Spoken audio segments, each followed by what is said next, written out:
So today we are here in Kapurcherra, which is 26 kilometer and a 1 hour journey from Haflong.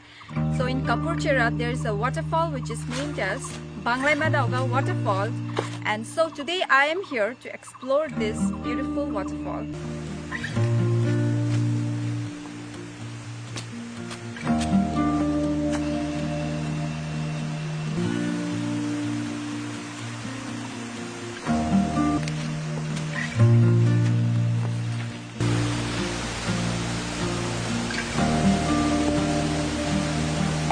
To reach this waterfall you have to trek for around like 45 minutes, and as they say, difficult paths lead to a beautiful destination, and this is the place you should visit.